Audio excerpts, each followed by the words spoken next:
بسم اللہ الرحمن الرحیم۔ السلام علیکم۔ حضرت آمنہ کے انتقال کے 5 دن بعد ایمن آپ کو لے کر مکہ پہنچی۔ آپ کو عبد المطلب کے حوالے کیا۔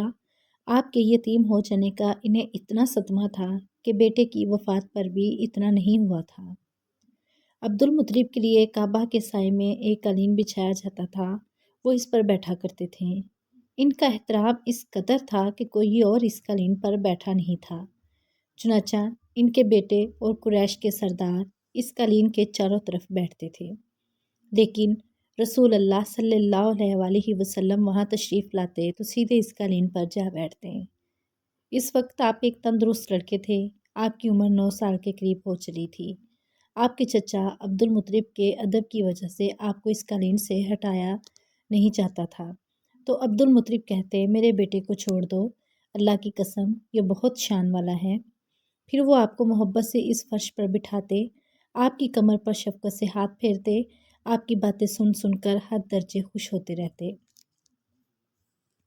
کبھی وہ دوسروں سے کہتے میرے بیٹے کو یہیں بیٹھنے دو، اسے خود بھی احساس ہے کہ اس کی بڑی شان ہے، اور میری آرزو ہے یہ اتنا بلند رتبہ پائے جو کسی عرب کو اس سے پہلے حاصل نہ ہوا ہو اور نہ بعد میں کسی کو حاصل ہو سکے۔ ایک بار انہوں نے یہ الفاظ کہے میرے بیٹے کو چھوڑ دو، اس کے مزاج میں طبعی طور پر بلندی ہے، اس کی شان نرالی ہوگی، یہاں تک کہ عمر کے آخری حصے میں حضرت عبد المطلب کی آنکھیں جواب دے گئی تھیں۔ آپ نابینا ہو گئے تھے۔ ایسی حالت میں ایک روز وہ اس قالین پر بیٹھے تھے کہ آپ تشریف لے آئے اور سیدھے اس قالین پر جا پہنچے۔ ایک شخص نے آپ کو قالین سے کھینچ لیا، اس پر آپ رونے لگے۔ آپ کے رونے کی آواز سن کر عبد المطلب بے چین ہوئے اور بولے میرا بیٹا کیوں رو رہا ہے؟ آپ کے قالین پر بیٹھنا چاہتا ہے، ہم نے اسے قالین سے اتار دیا ہے۔ یہ سن کر عبد المطلب نے کہا میرے بیٹے کو قالین پر ہی بیٹھا دو، یہ اپنا رتبہ پہچانتا ہے، میری دعا ہے کہ اس رتبے کو پہنچے جو اس سے پہلے کسی عرب کو نہ ملا ہو، اس کے بعد کسی کو نہ ملے۔ اس کے بعد پھر کسی نے آپ کو قالین پر بیٹھنے سے نہیں روکا۔ ایک روز بنو مدلج کے کچھ لوگ حضرت عبد المطلب سے ملنے کے لیے آئے۔ ان کے پاس اس وقت آپ صلی اللہ علیہ وآلہ وسلم بھی تشریف فرما تھے۔ بنو مدلج کے لوگوں نے آپ کو دیکھا۔ یہ لوگ قیافہ شناس تھے، آدمی کا چہرہ دیکھ کر اس کے مستقبل کے بارے میں اندازے بیان کرتے تھے۔ انہوں نے عبد المطلب سے کہا اس بچے کی حفاظت کریں، اس لیے کہ مقام ابراہیم پر جو حضرت ابراہیم علیہ السلام کے قدم کا نشان ہے، اس بچے کے پاؤں کا نشان بالکل اس نشان سے ملتا جلتا ہے۔ اس قدر مشابہت ہم نے کسی اور کے پاؤں کے نشان میں نہیں دیکھی۔ ہمارا خیال ہے یہ بچہ نرالی شان کا مالک ہوگا، اس لیے اس کی حفاظت کریں۔ مقامی ابراہیم خانہ کعبہ میں وہ پتھر ہے جس پر حضرت ابراہیم علیہ السلام کعبہ کی تعمیر کے وقت کھڑے ہوئے تھے۔ معجزے کے طور پر اس پتھر پر ابراہیم علیہ السلام کے پیروں کے نشان پڑ گئے تھے۔ لوگ اس پتھر کی زیارت کرتے ہیں، یہی مقام ابراہیم ہے۔ چونکہ آپ حضرت ابراہیم علیہ السلام کی نسل سے ہیں، اس لیے ان کے پاؤں کی مشابہت آپ میں ہونا قدرتی بات تھی۔ ایک روز حضرت عبد المطلب خانہ کعبہ میں حجر اسود کے پاس بیٹھے ہوئے تھے، ایسے میں ان کے پاس نجران کے عیسائی آ گئے۔ ان میں ایک پادری بھی تھا۔ اس پادری نے عبد المطلب سے کہا ہماری کتابوں میں ایک ایسے نبی کی علامات ہیں جو اسماعیل کی اولاد میں ہونا باقی ہے، یہ شہر اس کی جائے پیدائش ہوگا، اس کی یہ نشانیاں ہوں گی۔ ابھی یہ بات ہو رہی تھی کہ کوئی شخص آپ کو لے کر وہاں پہنچا۔ پادری کی نظر جو ہی آپ پر پڑی وہ چونک اٹھا۔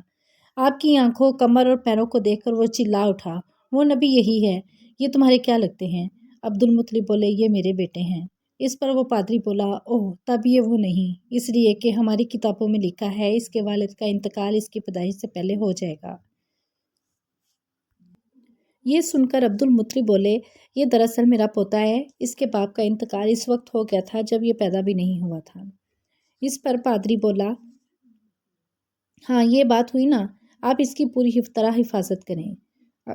عبد المطلب کی آپ سے محبت کا یہ عالم تھا کہ کھانا کھانے بیٹھتے تو کہتے میرے بیٹے کو لے آؤ۔ آپ تشریف لاتے تو عبد المطلب آپ کو اپنے پاس بٹھاتے، آپ کو اپنے ساتھ کھلاتے۔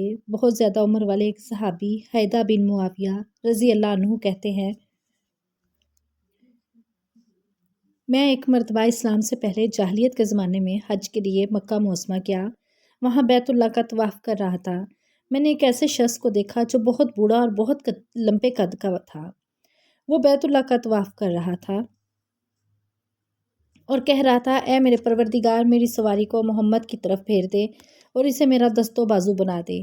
میں نے اس بوڑھے کو جب یہ شعر پڑھتے سنا تو لوگوں نے پوچھا یہ کون ہے؟ لوگوں نے بتایا یہ عبد المطلب بن ہاشم ہیں۔ انہوں نے اپنے پوتے کو اپنے ایک اونٹ کی تلاش میں بھیجا ہے۔